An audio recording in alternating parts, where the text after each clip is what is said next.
भगवान का घर। एक दिन एक अमीर व्यापारी किसी काम से एक गांव में जा रहा था। बारिश का मौसम था, झमाझम बारिश हो रही थी और रास्ते में जगह जगह गड्ढों में पानी भरा हुआ था।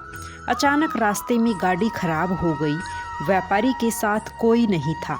उसने गाड़ी सड़क किनारे खड़ी कर दी और किसी वाहन का इंतजार करने लगा। लेकिन घनघोर बारिश और तूफान की वजह से सड़क सुनसान था।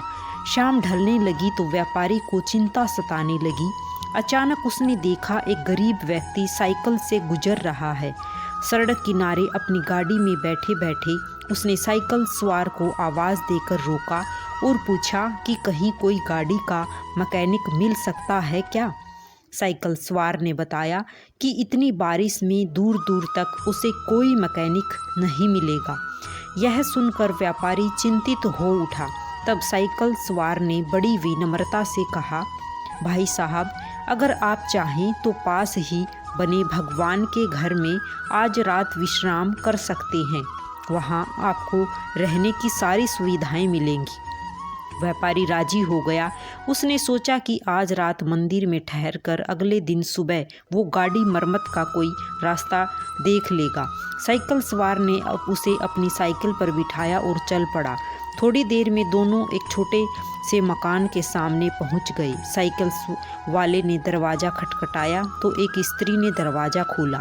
व्यापारी को संबोधित करते हुए साइकिल वाले ने कहा, यह मेरी पत्नी है। इस भगवान के घर में सिर्फ हम दोनों रहते हैं। हमारे बच्चे शहर में नौकरी करते हैं। आइए अंदर पधारिए और आराम से बैठ जाइए। थोड़ी ही देर में साइकिल वाले की पत्नी गरम गरम चाय नाश्ता ले आई। रात का खाना भी पकने लगा।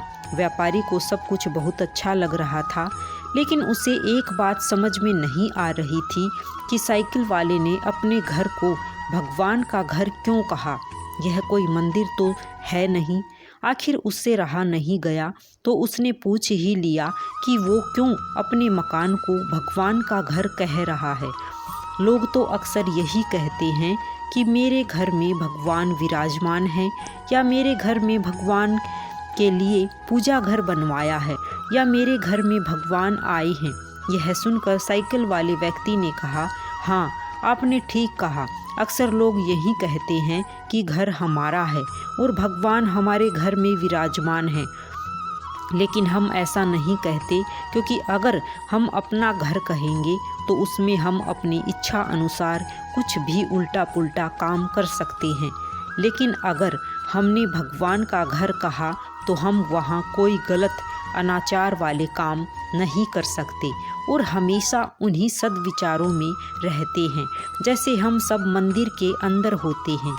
और मज़े की बात यह है कि जैसा कि लोग बोलते हैं कि मृत्यु के बाद हमें भगवान के घर जाना है, तो उस हिसाब से देखा जाए तो हम जीते जी ही भगवान के घर रहने का सुख प्राप्त कर रहे हैं। उस गरीब व्यक्ति के इतने सुंदर विचार से व्यापारी बहुत प्रेरित हुआ और उसने भी अपने घर को भगवान का घर कहने का मन बना लिया। राधे राधे।